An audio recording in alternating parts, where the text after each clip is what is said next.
Welcome to Ground Rules, Employment Law over your coffee break. My name's Pam Howland. I'm here today with Jennifer Walrath, and we're talking today about something that happened last week, which involved the EEOC rescinding its 2024 guidance. This, from our perspective, is a pretty significant event, and we want to tell you why. You're probably hearing about this a little bit in the news. For those of you who maybe are SHRM members, we've seen some SHRM communications go out about it. This issue is worth taking a little bit of time to talk about and understand. So we want to devote our podcast today to talking about what that 2024 guidance was, why it's important, and why it matters to you that guidance was rescinded. So let's jump in a little bit and talk about really what EEOC guidance is. So kind of if you start at the very basic launch point, what is EEOC guidance? And if you're an employer, why do you care about this? So the EEOC, as we all know, is the Equal Employment Opportunity Commission, and that is the federal agency that interprets and enforces our anti-discrimination and anti-harassment laws. The guidance is something that the EEOC has done for a number of years, where it takes a federal statute and issues some interpretation of what that statute means and how employers should follow it. To me, the most valuable thing that comes out of the EEOC guidance is it always contains really detailed examples of different things that can happen in the workplace, common scenarios that employers might encounter, and what an employer should do in order to comply with the law if an issue comes up.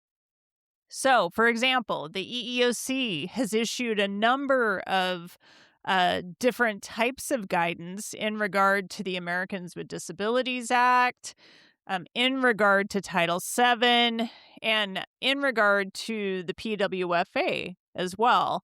So if you're an employer and you don't know about EEOC guidance, you should, because if you have a workplace problem come up, and if you can't get a hold of your attorney to ask, what does this mean for us?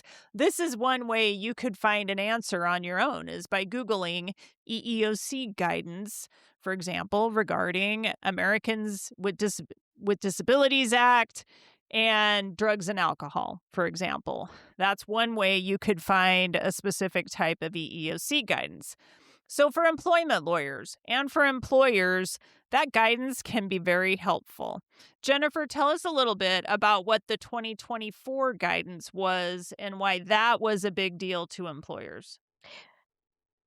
Yeah, and I know, for anyone who's come to our trainings over the past couple of years now almost, we've been talking about this off and on. It really was significant in large part because the last time anti-harassment specific guidance had been issued by the EEOC had been like the 1990s, right? So it had been quite a long time since that type of guidance had been updated.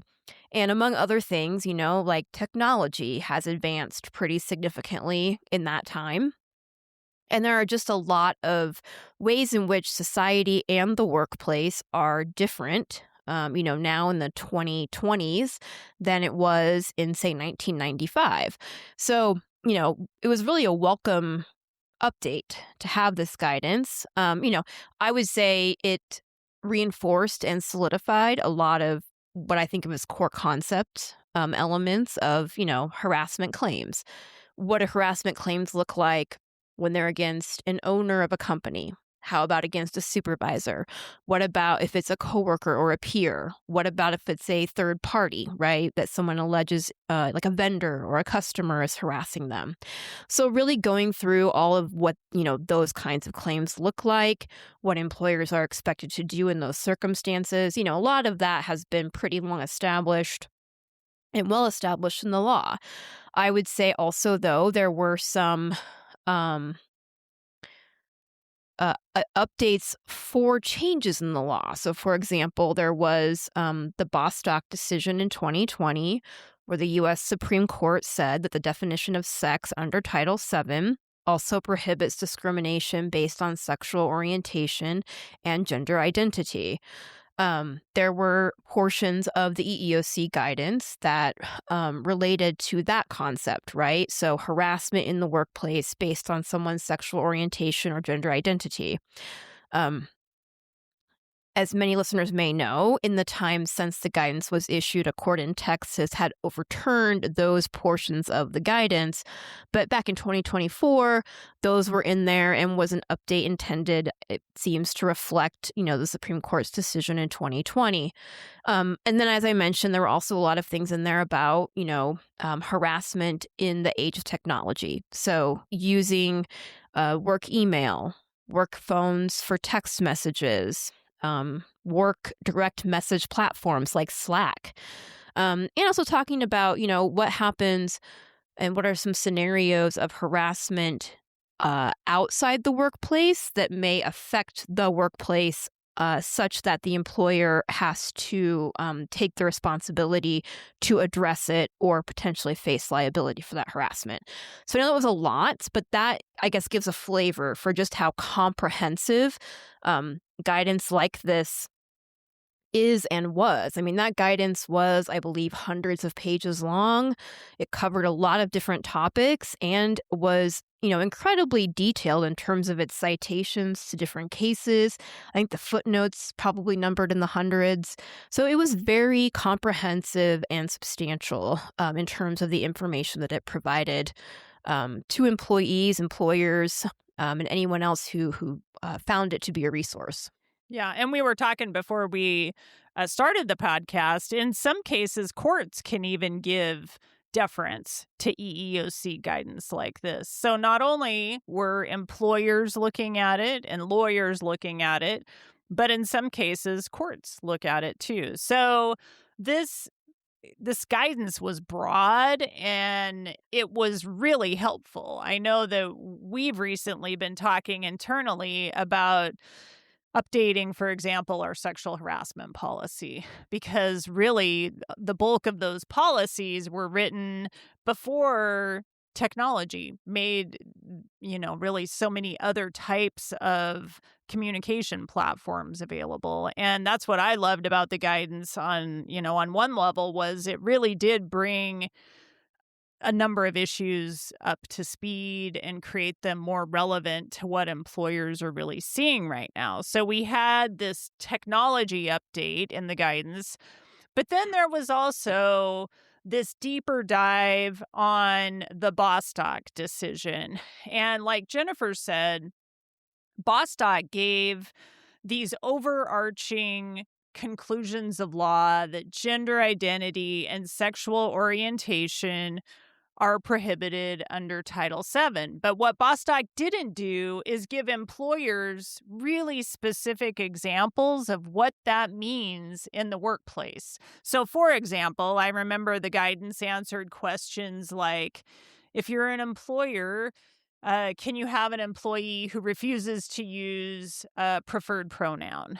And if you have a trans employee, if you're the employer, can you refuse to let them use a certain bathroom and make them require them to use the bathroom that conforms with their biology at birth? So the guidance really dug into some of these very nuanced issues that employers needed to know the answer to, but didn't have any other guidance to really instruct them. So it was helpful. It was broad. And I know that it was surprising to some when the EEOC rescinded it altogether. So let's talk a little bit about how we got to a place where the EEOC rescinded it. So Jennifer, thoughts on kind of why the EEOC rescinded it, or what happened in 2025 that kind of led to this place, which we've never seen before, where the EEOC puts this really detailed guidance out there and then claws it back. Yeah, I mean, I'm definitely pulling out my crystal ball here because, I think it it has not been any secret that the current chair of the EEOC, right? So there's a set of commissioners. There's three commissioners. The current chair, Andrea Lucas, was on the commission prior to the new administration being put in place. When the new administration came in, she became the chair. For about the first year of the current presidential administration, the EEOC lacked a quorum. So there were only two commissioners, which kind of limited and restricted what the agency could really do in terms of, larger scale changes or decision making. Coming into 2026, the EEOC is now back at quorum, which, we've been saying for a while means that we anticipate seeing things happening more now. Um, and one of the first things to happen was the rescission of this guidance. And as Pam mentioned, for some it was a little bit surprising. And I suspect in part because the pieces of the guidance that Chair Lucas had expressed she did not like or didn't think were consistent with the law were the parts that already had been overturned by a court in Texas. So, again, breaking out the crystal ball, why rescind all the guidance if the part that, the EEOC as it currently stands doesn't care for is already gone? What does that mean? And, kind of the one idea that came to my mind is that this EEOC would like to issue its own set of guidance that provides its comprehensive view of what compliance with the law looks like for employers now. And I think we've talked a lot in our podcasts and in other places about, some of the things coming out of the EEOC that are just a little bit different take than what we've seen in the past. And one example is, the invitation for, white men in the workplace, the invitation for American workers in the workplace to pursue claims that they may have. So maybe we'll see things in an updated guidance that have those types of claims or instances as examples, right? What would it look like for a white male employee to bring a claim that he's being harassed in the workplace based on his gender? Or what would it look like for, an American worker to say they're being harassed in the workplace based on their national origin? Those are sort of issues that have been teed up by different press releases and other activities of the EEOC over the past year. But we don't really have a lot of specific guidance as to in what circumstances the EEOC would consider certain behavior to be harassing. So perhaps that is the kind of guidance that we will get. I would be very surprised if some of the core concept things in the past guidance were, changed or rolled back. I guess time will tell. But, at the end of the day, the law is still the law. And the law as the courts have set it out is the law that employers have to follow.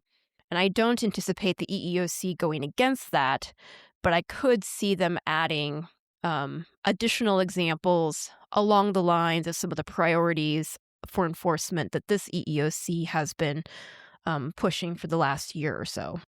Yeah. And we know that the 2024 guidance was Biden era guidance. And we know that in 2025, about a year ago, we were in the middle of this flurry of executive orders coming from the new administration, really directing federal agencies like the EEOC on how they should be enforcing and interpreting the law. And some of those executive orders that were issued early on by the new administration, they were telling the EEOC to limit the scope of Bostock. So Bostock is still the law, but the EEOC's action here, I would say, looks like it's consistent with those executive orders directing the EEOC to take their enforcement in a specific direction. So it is really a set of dominoes kind of falling into place. And it's taken the EEOC about a year to really go as far as it has here. So, a couple of things to think through. Bostock's still the law.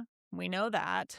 And I would say when it comes to technology, still be thinking about the types of things that we know were in that 2024 guidance, that it can be illegal to harass someone through texting or direct messaging or even some kind of online communication platform at work. Just because that guidance is gone doesn't mean that that's legal. We would, still say there's authority out there that says it's not.